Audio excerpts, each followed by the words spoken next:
40 years ago, the United States officially declared that there are no aliens, UFOs do not exist, and the sky is under control. But is that really true? What did the military hide in the Blue Book project? Why did documents disappear? Witnesses come under pressure, and reports that did not fit into the scientific framework get closed. We will follow in the footsteps of the most mysterious investigation of the 20th century, from Roswell to nuclear bases, and try to understand, did the Blue Book really explain UFOs, or did it lead us away from the main answer? The post-war world was a world of anxiety, a world in which victorious jubilation was replaced by a new, almost tangible threat: the Soviet Union, the atomic bomb, the Iron Curtain. America had won the war, but instantly entered another, the Cold War. And this war was much less understandable. There were no battlefronts, but there was the sky. And in the sky was something that no one could explain. In the summer of 1947, pilot Kenneth Arnold was flying over the Cascade Mountains in Washington state. He noticed 9 shiny objects flying at incredible speeds. He described them as pans skimming across the water, coining an expression that would forever enter the popular consciousness: flying saucers. The story hit the newspapers, and America went into a frenzy. Within weeks, hundreds of reports of similar sightings poured in. For the first time since World War II, society felt a new source of fear from the sky. And then there was Roswell. It was the same year, in July. A ranch near New Mexico. Debris from a strange object. The U.S. Army initially reported that it was a flying saucer, but the next day changed its statement to say it was a weather balloon. The newspapers were full of headlines, and millions of people began to wonder, if it's true, why did they change their minds? If it's a lie, why did they admit it in the first place? This was a time when citizens still trusted the military, but were already beginning to ask questions. Why did the military change its story so quickly? Why weren't witnesses allowed at the site? Why was everything shrouded in secrecy? At the same time, a new category of witnesses emerged. Not just eyewitnesses, but people in uniform. Military personnel, pilots, engineers. They saw things that did not fit into their worldview. In the 1950s, a real wave of UFO sightings began. The country lived in fear of a nuclear strike, and any unexplained blip on the radar caused panic. The FBI, the CIA, the Pentagon, everyone started compiling their files.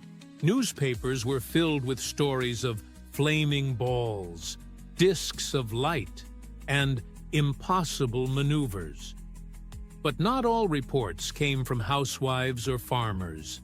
Civilian pilots, military ship captains, radar operators, they all reported the same thing.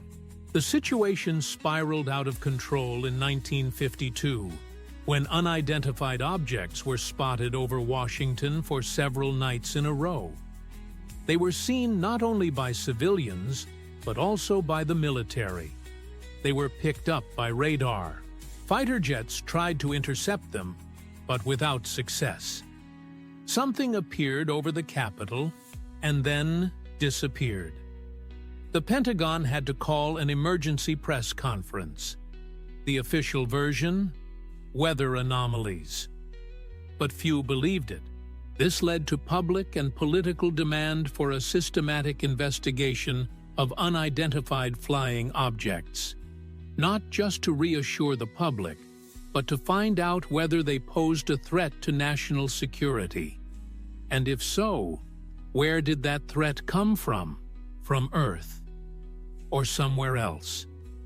After the Roswell incident and waves of sightings across the country, it became clear that the government could not simply ignore what was happening.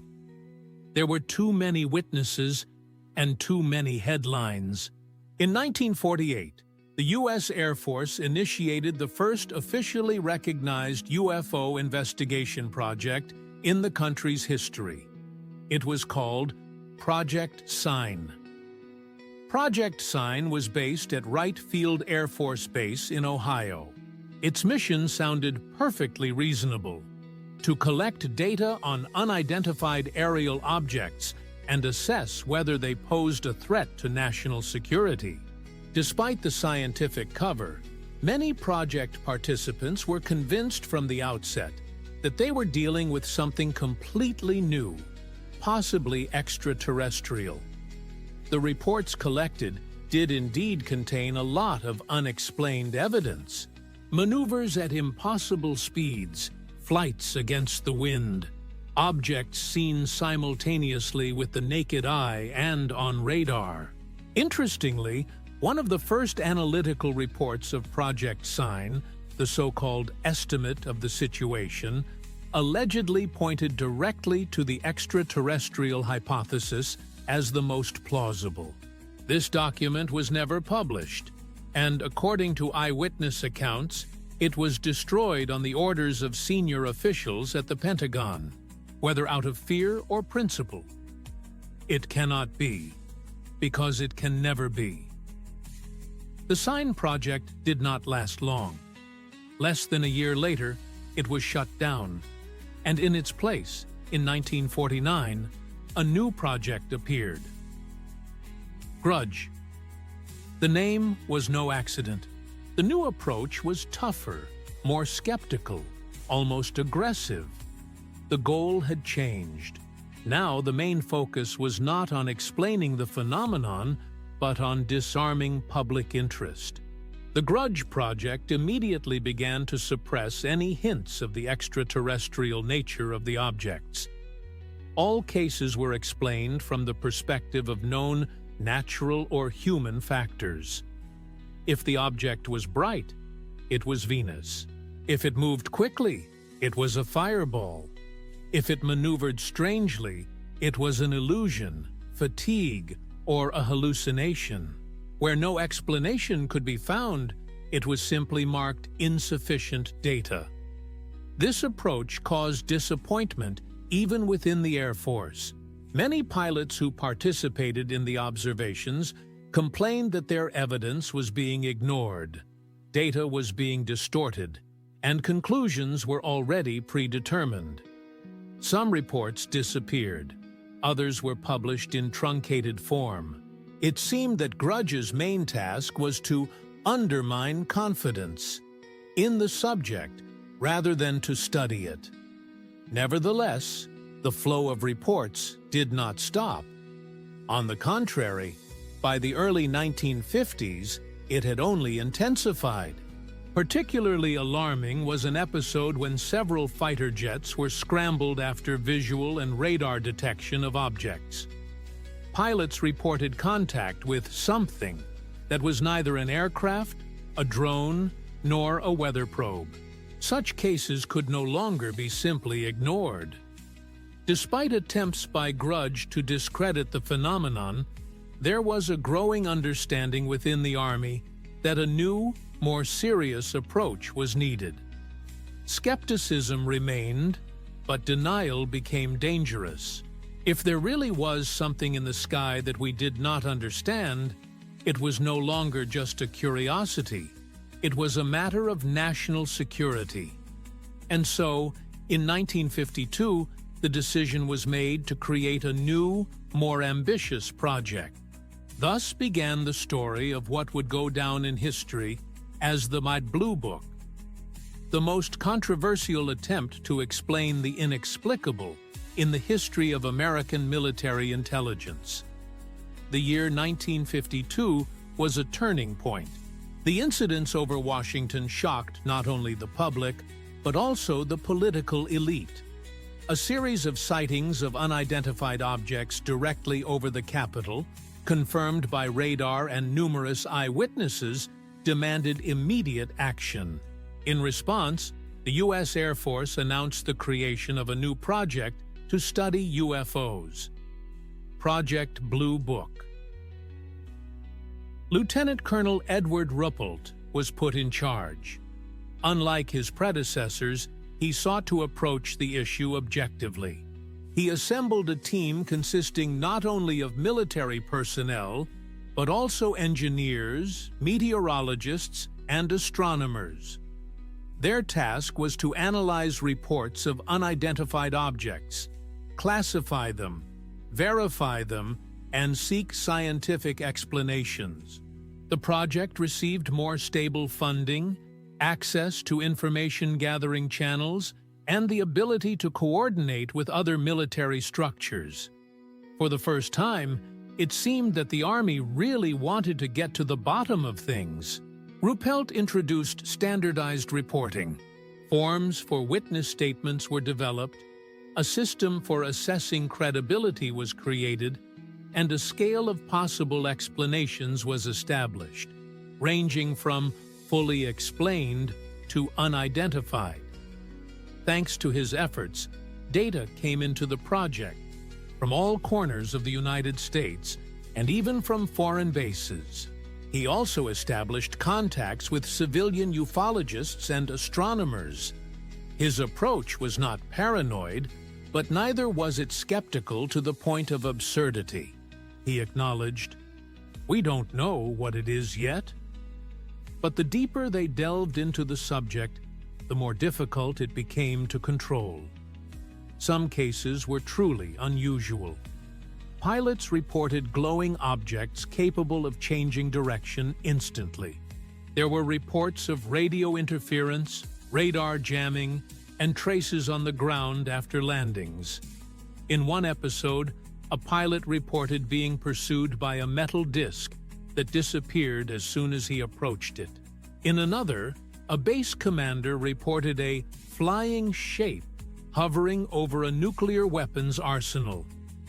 Ruppelt began to feel pressure. Management demanded a reduction in the number of unexplained cases. The public was watching, and the Pentagon wanted calm. Demands to destroy the panic began to appear. The public was given brief and simple explanations: Venus, ball lightning, temperature inversion. But within the team, concern grew. Some of the data simply did not fit into known science. In 1953, the Robertson Commission was convened at the initiative of the CIA. Its members included representatives of the Special Services, NASA, and universities. They concluded that UFOs did not pose a real threat, but created a potential danger due to public hysteria. The main recommendation was to discredit the phenomenon, reduce discussion to ridicule and satire, and restrict access to the press. This was a crucial moment. From that time on, the Blue Book ceased to be a research tool and became a tool of control. Ruppelt resigned. After his departure, the project was led by officers who showed no scientific interest. The number of reports received decreased, but not because people stopped seeing UFOs. It was simply because most reports were not recorded or were rejected outright. Despite its formal existence, the Blue Book began to turn into a filter. Information coming from military bases was often classified and sent to closed reports. The cases that were published were edited. An internal hierarchy emerged. Official explanations were for the public, and real data was for official use only. Interestingly, rumors emerged during the same period about parallel programs operating outside the Blue Book. Allegedly, real UFO research was being conducted within closed structures, funded directly by the Pentagon or even private contractors. Their task was not only to study the phenomena, but also to utilize any technologies that were discovered. But all this is just a shadow, an outline. Officially, the Blue Book project continued to operate as a funnel into which thousands of reports flowed, only to be forgotten. And only a few employees, such as Ruppel, tried to say honestly. Some of these phenomena have no explanation, and that should worry us. In the second half of the 1950s, Project Blue Book began to accumulate not just reports, but real anomalies, cases that did not fit into the framework of rational explanation. The paradox was that the more such episodes there were, the less willingness there was to discuss them openly. The Army began to tighten control. Within the project, there was a shift from a scientific approach to perception management. One of the most famous cases was the incident near Larson Air Force Base in Washington State. In 1957, two F-89 pilots were scrambled after an unknown object was detected on radar. For several minutes, they pursued the target, reporting that the object was maneuvering in a way that no aircraft was capable of. Then, it made a sharp turn and disappeared from the radars. The official version later stated that it was a weather balloon. However, the pilots claimed that it was a metallic object with a glowing outline. Their reports were classified. Another high-profile incident occurred in Level, Texas. In the autumn of 1957, dozens of citizens, drivers, farmers, police officers, simultaneously reported the appearance of a bright glowing object hovering over the road. Cars stalled, instruments malfunctioned, and radio transmissions were interrupted. The object appeared and disappeared several times. The Air Force responded skeptically, "Electrical interference from lightning." However, there were no thunderstorms that day, and there were too many witnesses. Some incidents occurred at strategic sites. At Malmstrom Air Force Base in Montana, where nuclear warheads were stored, an object was observed hovering over a silo, after which all missiles simultaneously malfunctioned. This event was not publicized for a long time. It was only decades later that the officers who were present at the time began to speak out. Their statements were alarming. Someone or something had the ability to influence nuclear safety systems. Air Force leadership increasingly demanded that the Blue Book project team explain such incidents, even if it meant distorting the data. Sometimes reports were rewritten. References to radars were deleted.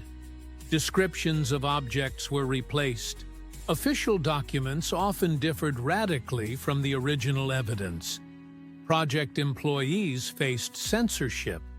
Some of them, such as Captain Edward J. Rigel, admitted that reports were sent upstairs but never returned.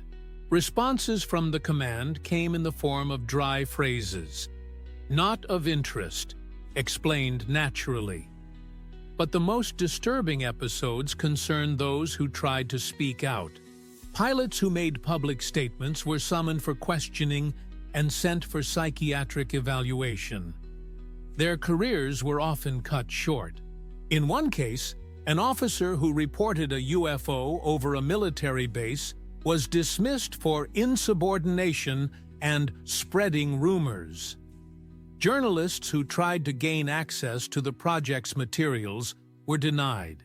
All requests to the Air Force were answered with "no threat" and "everything is under control." At the same time, a campaign of ridicule developed on television and in newspapers. Comics, cartoons, and programs mocking flying saucers and those who believed in them. This was no accident. It was a strategy.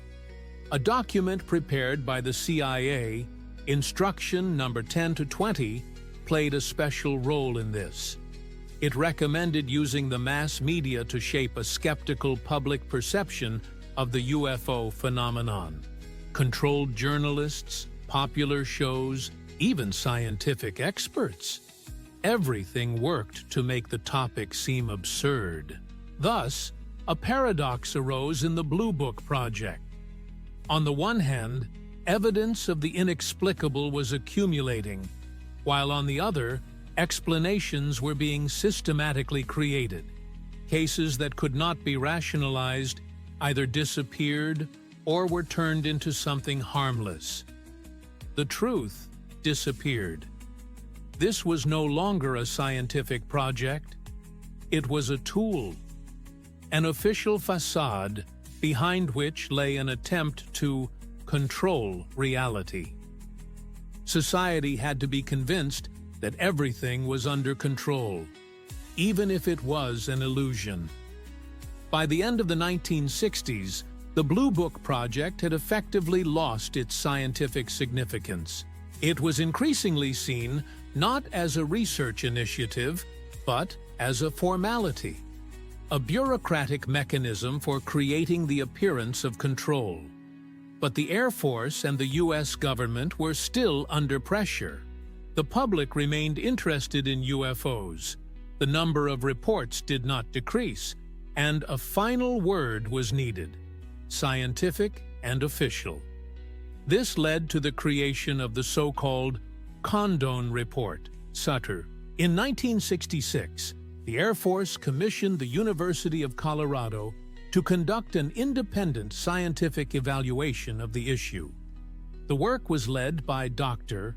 Edward Condon, a respected physicist and proponent of the scientific method, but also a skeptic about the UFO phenomenon. Formally, the report was supposed to impartially review the accumulated data and answer the question, should the study of unidentified flying objects continue? In reality, things looked different.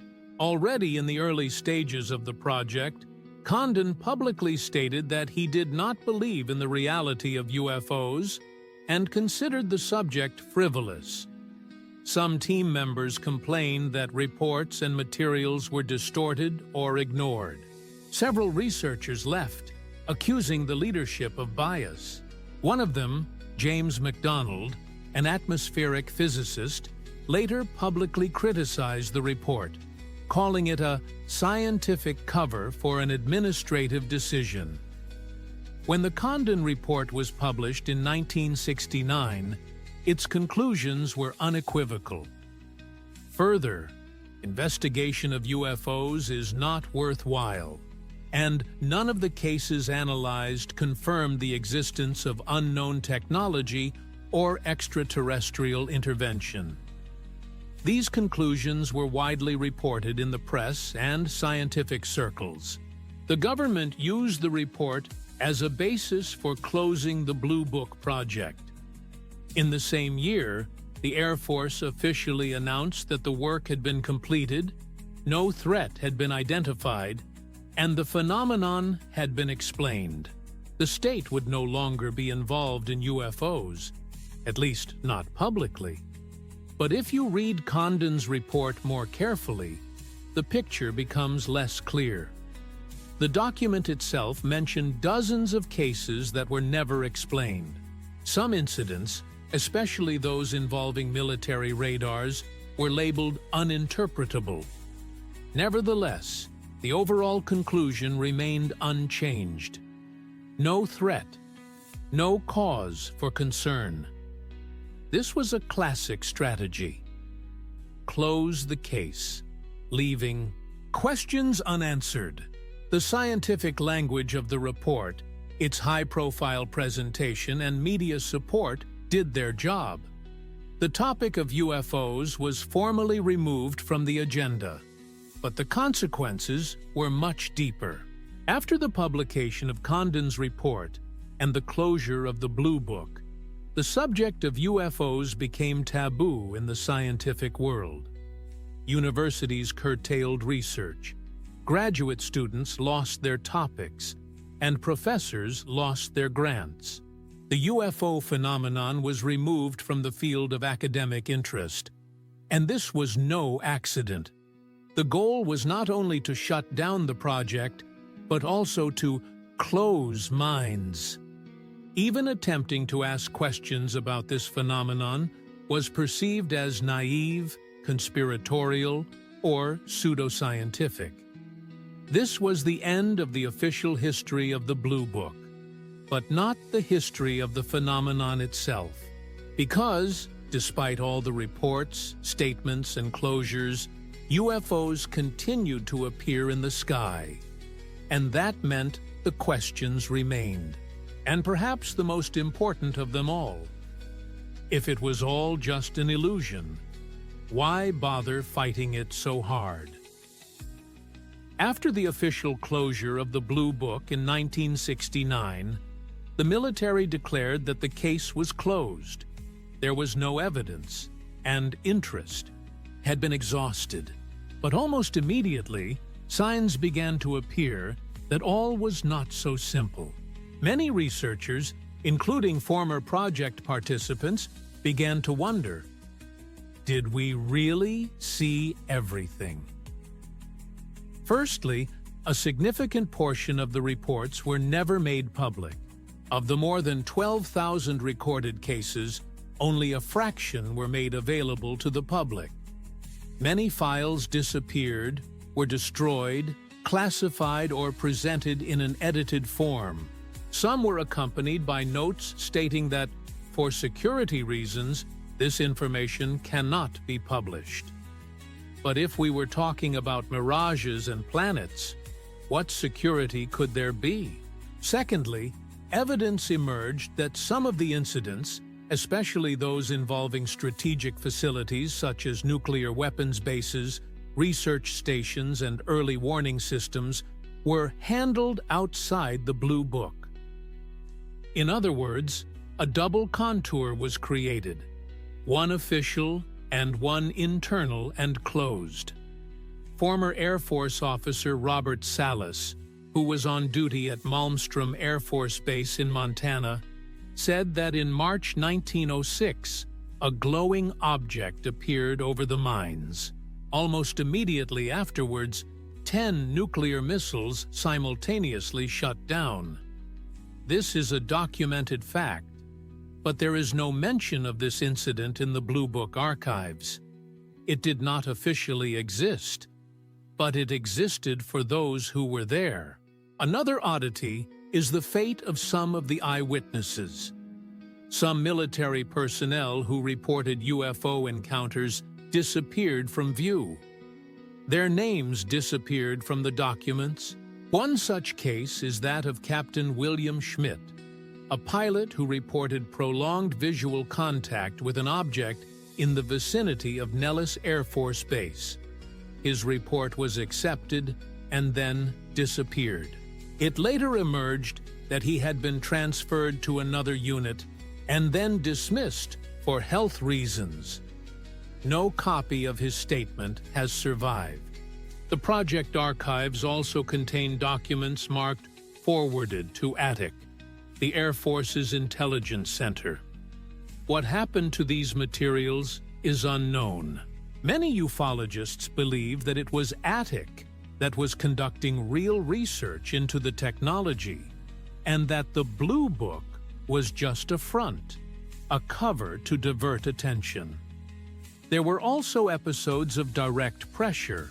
Journalists interested in internal reports received visits from men in plain clothes. They were hinted that it was not worth digging into what had already been explained. Scientists who tried to publish articles about anomalous flying objects lost their funding.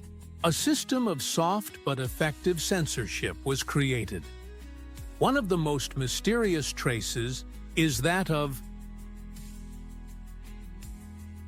classified satellite observations. In the 1970s, devices capable of recording not only meteorological data, but also the movement of objects in the atmosphere were already in orbit. Some declassified CIA telegrams mention terms such as wandering targets and anomalous tracks. But this no longer had anything to do with the Blue Book. Everything had moved to another level, one to which only a select few had access. Thus, it can be said that the Blue Book project was not so much a research project as a filter, behind which the shadow of real work remained. And the more we look at the official documents, the more obvious it becomes. The most important thing in them is what is not there. When the Blue Book project was closed, it seemed like a logical conclusion to the general public. The Army had conducted an investigation, found nothing suspicious, and decided not to waste any more resources on it. But as the years passed, suspicions grew stronger. Something was not what it seemed. Conspiracy theorists pointed out, if there was nothing to hide, why hide it? Why destroy documents, transfer witnesses, manipulate conclusions? Why are there still unclassified archives related to the Blue Book and to projects that continued its work under different names? In the early 2000s, leaks began to appear. They claimed that despite the public rejection of the UFO topic, the U.S. Department of Defense continued its secret observations. In 2010, the existence of the vanish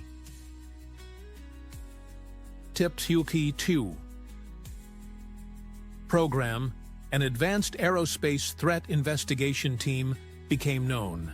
Its activities were secretly funded, reports were classified, and key data was not shared with Congress.